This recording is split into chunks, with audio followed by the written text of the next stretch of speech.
अगर हम छोटी क्लासों की बात करें तो विज्ञान में कई सारे ऐसे टॉपिक है जो कॉमन आते हैं।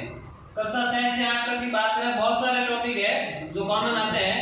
तो मैं अपना रक्त परिसंचरण एक कॉमन टॉपिक जो कक्षा 6 से लेकर 8 तक कॉमन चलता है, तो उसके बारे में मैं आपको आज जानकारी दूंगा। रक्त परिसंचरण क्या है, क्या होता है रक्त परिसंचरण, और ये किन किन के माध्यम से होता है, कौन कौन से अंग सम्मिलित होकर रक्त परिसंचरण तंत्र का निर्माण करते हैं, इसके बारे में बहुत सारी जानकारी आपको आज मैं देने वाला हूँ। अगर बात करें रक्त परिसंचरण की, तो रक्त परिसंचरण का मतलब होता है रक्त का बहना, एक स्थान से दूसरे स्थान तक जाना परिसंचरण है। जब रक्त किसी माध्यम से एक स्थान से दूसरे स्थान तक पहुंचता है तो ये रक्त का परिसंचरण होता है।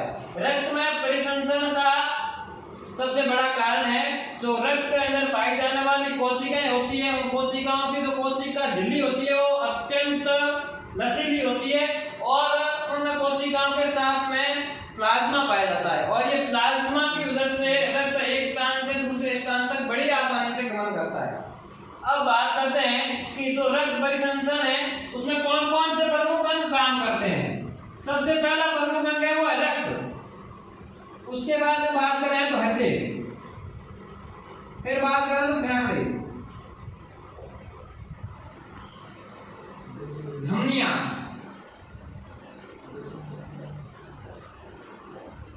शिराएं, ये सारे अंग मिलकर एक संपूर्ण रक्त परिसंचरण तंत्र का निर्माण करते हैं। मैं आपको एक एक करके प्रत्येक अंग के बारे में विस्तृत जानकारी दूंगा।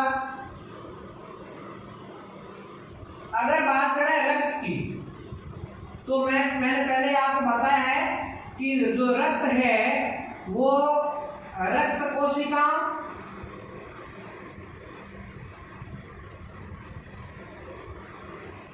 और प्लाज्मा से मिलकर बना होता है,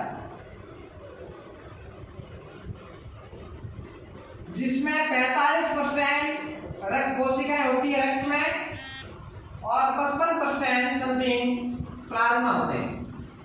अगर बात करें प्लाज्मा की, तो प्लाज्मा के अंदर 90% जल होता है और बाकी का 10% अन्य पदार्थ होते हैं।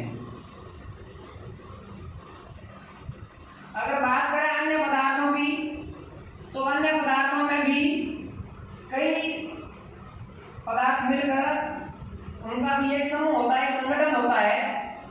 अन्य पदार्थों में प्रोटीन,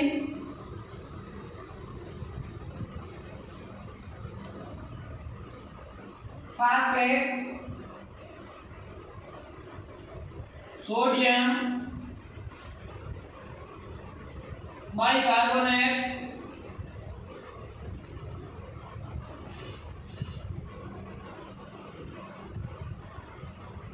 और यूरिया, ये शामिल होते हैं। और ये इतने पदार्थ जो अन्य पदार्थ होते हैं 10% और इनके अलावा 90% जल होता है, ये इतना संगठन होता है प्लाज्मा का, ये है प्लाज्मा। अब बात करें रक्त कोशिकाओं की, तो रक्त कोशिकाएं हमारे शरीर में 3 प्रकार की होती है। मेनली 3 प्रकार की होती है। एक होती है लाल रक्त कोशिका,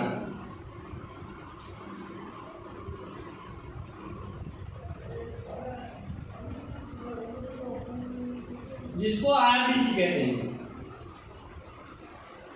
एक होती है श्वेत रक्त कोशिका,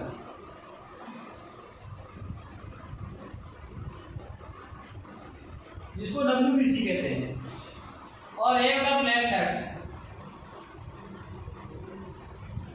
जिसको बिंबाणु भी कहते हैं, पट्टिकाणु भी कहते हैं। तो क्या होता है, क्या करती है ये रक्त कोशिका? बात करते हैं अगर लाल रक्त कोशिका की, तो ये हमारे शरीर के रक्त कोशिकाओं में सबसे ज्यादा मात्रा में पाई जाती है। रक्त कोशिकाओं के अंदर एक हीमोग्लोबिन नाम का प्रोटीन होता है, और इसी हीमोग्लोबिन प्रोटीन की वजह से रक्त का रंग लाल होता है। और रक्त की लाल रक्त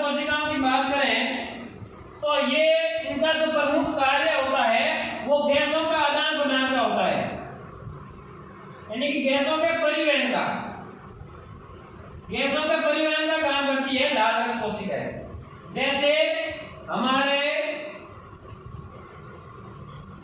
शरीर में ऑक्सीजन का परिवहन करना, प्रत्येक अंग तक ऑक्सीजन को पहुंचाना और कार्बन डाइऑक्साइड को प्रत्येक अंग से वापस फेफड़े और हृदय तक पहुंचाना, ये काम होते हैं लाल रक्त कोशिका। अगर आपको कोई पूछे कि कौन सी रक्त कोशिकाएं ऑक्सीजन का परिवहन करती है, यानी कि ऑक्सीजन को प्रत्येक अंग तक पहुंचाती है, तो ये काम करती है लाल रक्त कोशिका। ये प्रमुख कार्य है लाल रक्त कोशिका। और लाल रक्त कोशिकाएं हमारे शरीर में होना बहुत जरूरी है। इसका सबसे बड़ा कारण है कि कई प्रकार के ऐसे रोग होते हैं जिन रोगों से हमें सुरक्षा मिलती है, और वो मेनली दो रोग हैं, एक है एनीमिया और दूसरा है पीलिया। पीलिया के बारे में आपने सुना ही है, कई बार लोगों को हो जाता है, जिससे त्वचा है, नाखून है, चेहरे का जो रंग है वो पीला हो जाता है। तो ये एनीमिया और पीलिया जो रोग है वो लाल रक्त कोशिकाओं की कमी की वजह से होते हैं। और लाल रक्त कोशिका का प्रमुख कार्य आपको कहे तो आपको ये बोलना है गैसों का परिवहन। और हमारे रक्त का रंग लाल क्यों होता है, उसका अगर प्रमुख कारण कोई पूछे तो वह हीमोग्लोबिन। अब बात करते हैं श्वेत रक्त कोशिका। श्वेत रक्त कोशिकाएं हमारे शरीर के अंदर रोग प्रतिरोधक क्षमता बढ़ाती है। इनका प्रमुख कार्य होता है रोगों से लड़ने का।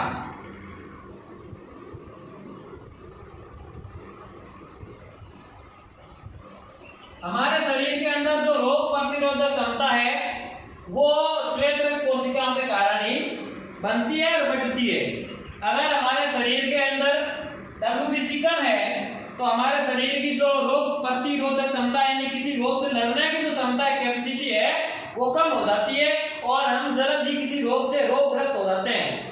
अगर कोई भी अगर रोगाणु है, चाहे वो वायरस है, जीवाणु है, वो अगर हमारे शरीर में प्रवेश करता है तो उससे डटकर मुकाबला करने का काम करती है श्वेत रक्त कोशिकाएं। अतः हमारे शरीर में श्वेत रक्त कोशिकाएं भी उचित मात्रा में होना अति आवश्यक है। अगर आप बात करते हैं श्वेत रक्त कोशिकाएं अगर नहीं है तो क्या होता है, आपने सुना होगा ब्लड कैंसर एक बहुत घातक रोग है। आपने एड्स के बारे में सुना होगा, बहुत घातक रोग है। ये इतने खतरनाक जो रोग है वो अगर WBC नहीं है तो उसी की वजह से होते हैं। यानी कि आपको पूछे कि WBC की कमी की वजह से कौन कौन से रोग हो जाते हैं, तो मैंने आपको दो रोगों के बारे में बताऊंगा। एक तो है एड्स, दूसरा ब्लड कैंसर। तो एड्स और जो ब्लड कैंसर है ये रोग हमेशा श्वेत रक्त कोशिकाओं की कमी की वजह से होते हैं। अब बात करते हैं प्लेटलेट्स की। प्लेटलेट्स क्या करती है? प्लेटलेट्स रक्त कोशिकाओं का वह भाग है जो बहते हुए रक्त को रोकने का काम करते हैं। यानी कि इसका प्रमुख कार्य है रक्त का थक्का जमाना।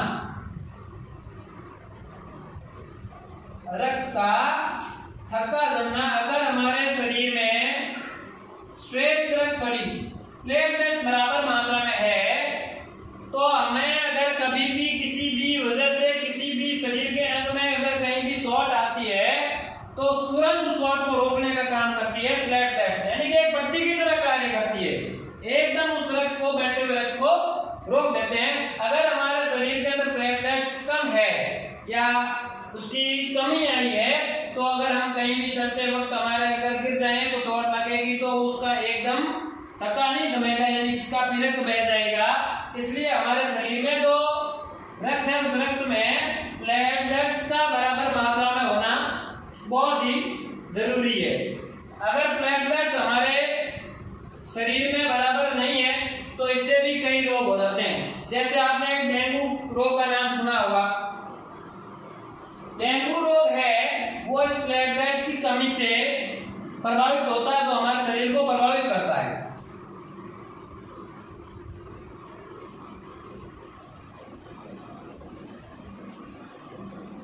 तो इस प्रकार हमारे शरीर में रक्त कोशिकाओं का बराबर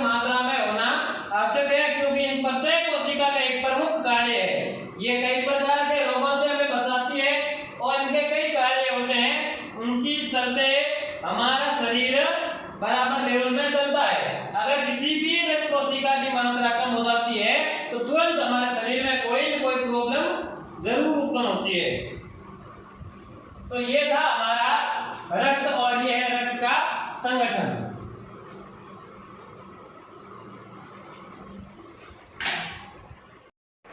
अभी हमने रक्त के बारे में पढ़ा। अब तीसरे में हृदय, फेफड़े और धमनियां, इनको हम सामूहिक रूप से पढ़ेंगे, एक डायग्राम के थ्रू पढ़ेंगे। बात करते हैं हृदय की। तो अभी मैंने आपको बताया था रक्त का परिसंचरण। तो जो रक्त का परिसंचरण है वो किनके माध्यम से होता है? हृदय, धमनी और शिराओं के माध्यम से। जबकि फेफड़ा है वो हमारे रक्त को फिल्टर करने का काम करते हैं। परिवहन इनके माध्यम से होता है, इन्हीं की वजह से होता है। रक्त परिवहन तो रक्त का होता है और इन तीन अंगों के माध्यम से रक्त का परिवहन होता है। जबकि फेफड़ा है ये वहां पे फिल्टर का काम करता है, यानी कि रक्त को शुद्ध करने का काम करता है। अब बात करें पहले हृदय की और फिर उनके साथ धमनियां और शिराएं क्या है उसके बारे में। तो अगर बात करें मनुष्य के हृदय की, तो मनुष्य का जो हृदय है वो 4 कोशिकाओं में बटा हुआ होता है। 4 कोशिका कौन कौन से? अगर मैं आपको एक सिंपल डायग्राम बना के बताऊं तो मान लीजिए ये हमारे शरीर का हृदय है। इनके 4 टुकड़े होते हैं। वो ऊपर के जिनको आलिंग बोलते हैं और वो नीचे के जिनको नीले बोलते हैं। अगर बात करें तो मैं मेरे शरीर की बात करूं तो ये साइड हो गया बायां, तो इसको बोलेंगे बायां भाग, और ये रह गया दायां, तो ये हो गया दायां भाग। तो इस आलिंग को हम बोलेंगे दायां आलिंग, इस नीले को बोलेंगे दायां नीले। अगर इस साइड की बात करें तो ये होगा हमारा बायां आलिंग और ये होगा हमारा बायां नीले।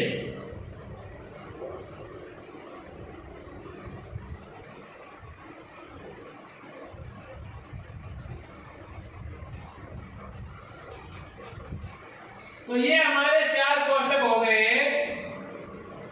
दायां आलिंग, बायां आलिंग, दायां नीले और बायां नीले। हमारे शरीर का रक्त इन 4 कोष्ठकों से होता हुआ गुजरता है। ये हो गए सिंपल डायग्राम, जिससे अपन को एक हृदय को उनके भागों में बांटने में उनको सहायता मिलती है। अब बात करें हमारे शरीर के अंदर जो रक्त है वो शुद्ध और अशुद्ध 2 प्रकार का होता है। अगर शुद्ध की बात करें तो वो शुद्ध कैसे हुआ कि उसके साथ में क्या होता है कि रक्त के साथ में ऑक्सीजन मिली हुई होती है, तब उसको उस रक्त को बोलते हैं शुद्ध रक्त। अशुद्ध रक्त कैसे होता है कि उस रक्त के साथ में ऑक्सीजन के बजाय क्या मिला हुआ होता है? Carbon dioxide. ये होता है अशुद्ध रक्त। अगर हमारे शरीर में हम हृदय की बात करें तो हृदय के कौन से भाग में शुद्ध रक्त बहता है और कौन से भाग में अशुद्ध रक्त बहता है?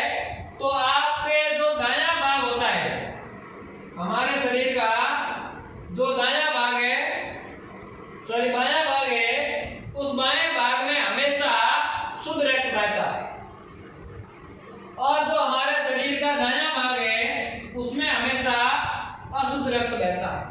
ये चीज हमें याद रखनी होगी। जो दायां भाग है उसमें अशुद्ध रक्त बहता है और जो बायां भाग है उसमें हमेशा शुद्ध रक्त बहता है।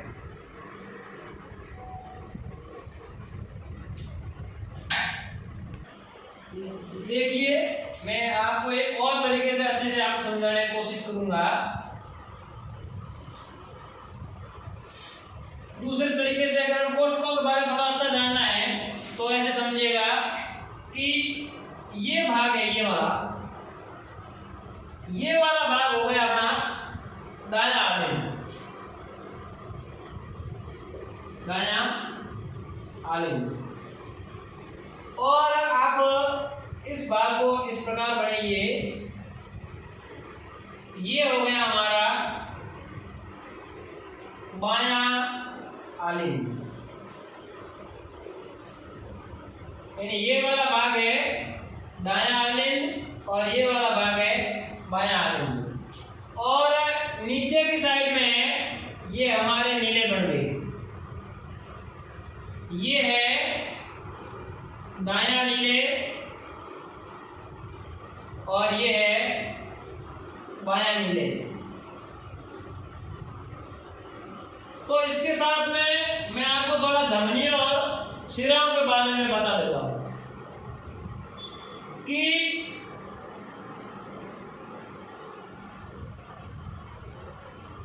अब बात करें तो एक नलिका यहां से निकलती है और एक यहां से। अब ये वाले कोष्ठ है ना, इनकी नलियां यहां से निकलती है, जो वाहिका है रक्त वाहिका है वो यहां से निकलती है ऐसे। उनको नाम मैं बाद में दूंगा, पहले आप यहां से इसको समझने की कोशिश कीजिए, ठीक है। यानी कि ये यहां से यहां तक पहुंचती है, ये यहां से यहां तक पहुंचती है और ये यहां से यहां तक पहुंचती है। यानी कि ये वाली सीधी बाएं नीले में पहुंचती है, ये वाली सीधी दाएं नीले में पहुंचती है, ये वाली बाएं आलिंग में पहुंचती है और ये वाली दाएं आलिंग में पहुंचती है। होता क्या है, जब हमारा शरीर है, हमारे शरीर के अंदर से जब रक्त बहकर हमारे हृदय की ओर आता है, शरीर से चाहे वो फेफड़ों से आ रहा है चाहे शरीर के बाकी अंगों से आ रहा है, अगर बहकर वो हृदय की ओर आ रहा है तो वो 100% सिरा है। क्या है? सिरा। सिरा ही हमेशा, चाहे रक्त शुद्ध है चाहे अशुद्ध है, क्या है वो अलग मैटर है, मगर हृदय के अंदर अगर रक्त आ रहा है तो वो सिरा ही लेकर आएगी। अगर हृदय से बाहर रक्त निकल रहा है, इसका मतलब वो धमनी है। हमारे हृदय में से रक्त को बाहर निकालने का काम धमनी ही करेगी। तो यानी कि अब इन नलिकाओं को अपन अलग अलग पार्ट्स में बांट देंगे। जो रक्त को अंदर ला रही है वो तो हो जाएगी अपने आप में सिरा, जो रक्त को बाहर ले जा रही है वो अपने आप में हो जाएगी धमनी। तो ये जो नलिका है इसकी बात करते हैं। ये जो नलिका है ये रक्त को हृदय के अंदर लाती है, यानी कि ये कोई न कोई क्या है सिरा है, चाहे वो फुफ्फुसी सिरा है चाहे वो महासिरा है। और ये हृदय के अंदर लाती है और यहां से होता हुआ रक्त इस नलिका में प्रवेश करता है और ये वाला रक्त शरीर से बाहर निकल रहा है। इसका मतलब ये क्या है, एक कोई न कोई धमनी है, ये श्योर है वो कोई न कोई क्या है धमनी है। अगर बात करें इनकी तो ये वाले जो दोनों नलिकाएं हैं तो इससे रक्त अंदर प्रवेश करता है, इससे रक्त अंदर प्रवेश करता है और रक्त यहां से होता है इसके अंदर आता है, फिर यहां से इसमें प्रवेश करता है। इसमें प्रवेश करने के बाद में इस नलिका से होता हुआ निकलता है। इसका मतलब ये भी कोई न कोई क्या है रक्त बाहर निकल रहा है, मतलब ये भी कोई न कोई क्या है धमनी है और ये कौन क्या है सिरा है, क्योंकि ये रक्त को अंदर ला रही है। यानी कि ये दोनों सिराएं हैं, ये दोनों धमनियां हैं। अब बात करें कि ये कैसे कार्य करती है, क्या कार्य करती है। अब इनको महासिरा कौन सी है और महाधमनी कौन सी है, फुफ्फुसी सिरा कौन सी है, फुफ्फुसी धमनी कौन सी है, उसके बारे में थोड़ा जानेंगे।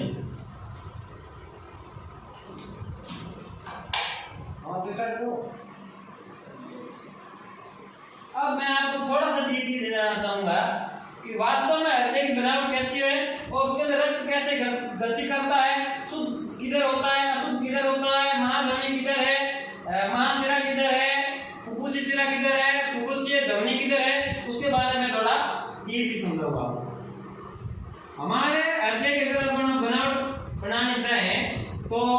आप ऐसे कोशिश करें।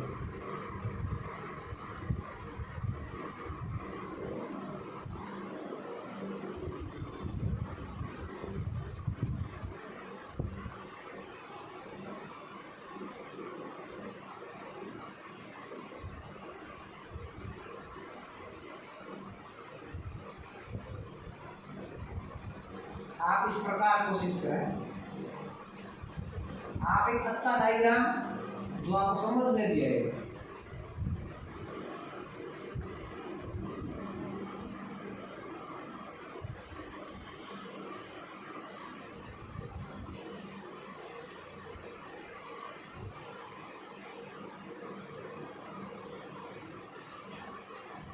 ये यही है, ये जो चीज है ना, ये सेम चीज है। इसको अपन अच्छी तरीके से समझ सकते हैं कि ये वाला यही भाग है, यानी कि यहाँ से रक्त हमारे हृदय में प्रवेश करता है। प्रवेश करने के बाद में वो यहाँ आगे रुक जाता है, यहाँ आगे यहाँ तक रुक जाता है। फिर वो यहाँ कपाट लगे होते हैं, इस साइड में 3 कपाट होते हैं, यानी कि बोले तो दाएं आलिंद और दाएं नीले के बीच में 3 छिद्र होते हैं। इन छिद्रों की सहायता से जो रक्त है, तो दाएं आलिंद के अंदर जो रक्त है वो इसमें प्रवेश करता है। फिर यहाँ आने के बाद में रक्त यहाँ से होता हुआ इधर बाहर निकलता है और आगे ये कहां तक जाता है, क्या करता है, वो भी आप आराम से समझ लीजिए। यहां से ये आगे कहां जाता है, फेफड़ों में। कहां जाता है, हमारे मानव शरीर के फेफड़ों में जाता है। ये मान लो हमारे फेफड़े, रक्त कहां चला गया, फेफड़ों में। फेफड़ों में चला गया, यानी कि ये क्या है, मैंने पहले आपको बताया था, जब कोई भी नलिका रक्त को बाहर निकालती तो क्या होती है, धमनी होती है। ये कैसी धमनी है, ये क्या फेफड़े, फेफड़े को फुफ्फुस बोलते हैं। तो ये कैसी धमनी है, फुफ्फुस धमनी, या फुफ्फुसी धमनी। ये क्या है, फुफ्फुसी धमनी है ये वाली। क्यों, क्योंकि ये क्या करती है, रक्त को बाहर निकालती है, यानी कि धमनी है, मगर किस साइड निकालती है, फुफ्फुस की ओर निकालती है, यानी कि ये फुफ्फुसी धमनी होगी। फुफ्फुसी धमनी का क्या कार्य होता है, हृदय से रक्त को फेफड़ों तक पहुंचाना। ये हृदय से रक्त कहां आ गया, फेफड़ों में। अब फिर ये जो यहाँ से सिरा है, ये इसके साथ जुड़ी रहती है, ये वाली नलिका इसके साथ यहाँ फेफड़ों से जुड़ी रहती है। वो क्या करते हैं, यहाँ से जो फुफ्फुस से धमनी है, वो यहाँ से क्या लेके आई, कार्बन डाइऑक्साइड युक्त रक्त लेके आई। यहाँ पे इसने इस फेफड़ों में कार्बन डाइऑक्साइड को छोड़ दिया, फिर यहाँ से वापस ऑक्सीजन को ले लिया और ये ऑक्सीजन युक्त रक्त को वापस हृदय के अंदर लेकर आती है। कौन, फुफ्फुस की शिराएं।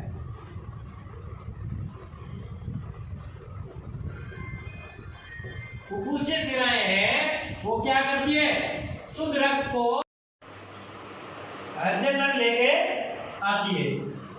फिर यहाँ वो एक कोष्ठ बनाती है, यहाँ पे एकत्रित होता है, यानी कि फुफ्फुसीय शिराएं से जो ऑक्सीजन युक्त शुद्ध रक्त जो आया है वो यहाँ पे, यानी कि इस बाएं आलिंद में एकत्रित हो जाता है। यहाँ पे यहाँ एकत्रित होने के बाद में यहाँ पर भी क्या है, 2 कपाट लगे हुए होते हैं। ये ध्यान रखना, जो हृदय का दायां भाग है इस साइड में 3 कपाट होते हैं और हृदय का जो बायां भाग है उस साइड में 2 कपाट होते हैं।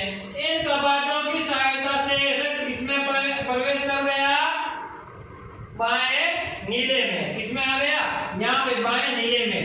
यहाँ रक्त आने के बाद में रक्त यहाँ से होता हुआ यहाँ से फिर क्या होगा, बाहर निकल जाएगा।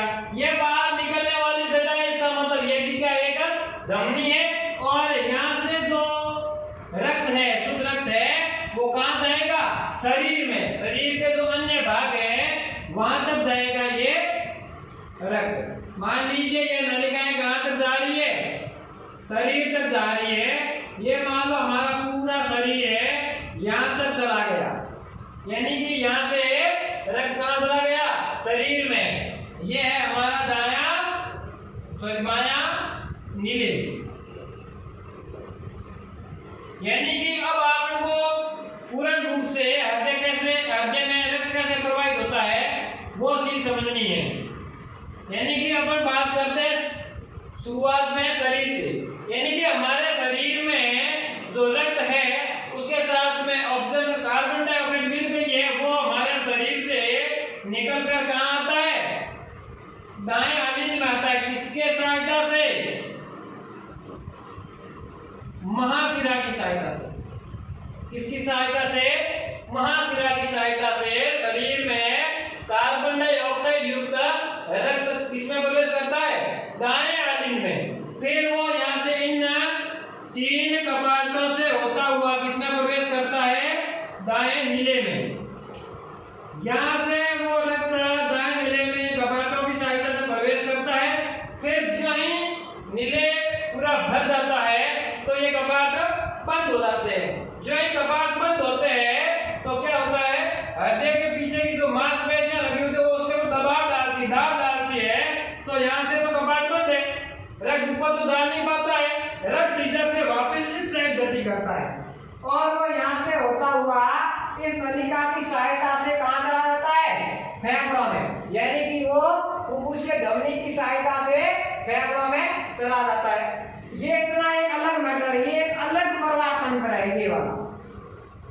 यानी कि हमारे शरीर का अशुद्ध रक्त महाशिरा की सहायता से दाएं आलिंद में, दाएं आलिंद के बाद दाएं नीले में, दाएं नीले के बाद में फुफ्फुसीय धमनी में, फुफ्फुसीय धमनी के बाद में वो कहाँ चला जाता है, फेफड़ों में। यहाँ पे ये कार्बन डाइऑक्साइड को छोड़ देता है और ऑक्सीजन को ग्रहण कर लेता है। ऑक्सीजन को साथ में लेते हुए ये बाएं आलिंद में पहुंचता है। बाएं आलिंद में आने के बाद में ये इन कपाटों की सहायता से बाएं नीले में प्रवेश कर देता है। फिर ये कपाट भी बंद हो जाते हैं। फिर दाब लगता है, जो दाब लगता है तो ये रक्त किधर गति करेगा, इस नलिका की ओर गति करेगा। यानी कि हमारा रक्त यहाँ से होता हुआ दाएं नीले में, बाएं नीले में आता है। बाएं नीले के बाद में ये इस महाध्वनि की सहायता से पूरे संपूर्ण शरीर में चला जाता है। यानी कि हमेशा हमें ये याद रखना है कि जो ऑक्सीजन युक्त जो रक्त है वो किस किस नलिकाओं में और हृदय के किस भाग में बहता है। ये हृदय के बाएं भाग में बहता है, हमेशा ध्यान रखना। हृदय के किस भाग में शुद्ध रक्त बहता है, ऑक्सीजन युक्त, हृदय के बाएं भाग में, चाहे वो बायां आलिंद है चाहे वो बायां नीले है। यानी कि अगर वाहिकाओं की बात करें तो जो फुफ्फुसीय शिरा है, फुफ्फुसीय शिरा में शुद्ध रक्त बहता है, बाएं आलिंद में शुद्ध रक्त होता है, बाएं नीले में भी शुद्ध रक्त होता है और महाधमनी में भी शुद्ध रक्त होता है। और ये एक प्रवाह तंत्र अलग है। यहाँ से फुफ्फुसीय शिरा से होता हुआ शुद्ध रक्त बाएं आलिंद में, फिर बाएं नीले में, बाएं नीले से होता हुआ महाधमनी में चला जाता है। इस प्रकार ये पूरे शरीर के अंदर फैल जाता है। शरीर के प्रत्येक भाग तक, प्रत्येक कोशिका तक ये ऑक्सीजन की सप्लाई करता है। फिर वहां से वापस कार्बन डाइऑक्साइड को लेकर वापस हृदय तक पहुंचाता है। ये हुआ हमारा रक्त परिसंचरण तंत्र और ये है हमारे रक्त परिसंचरण तंत्र के अंग और इनके हैं ये प्रमुख कार्य। आप समझ गए होंगे। और इसके बारे में कुछ पीडीएफ और कुछ ट्यूशन मैं आपको अपने व्हाट्सएप ग्रुप में अपलोड करवा दूंगा।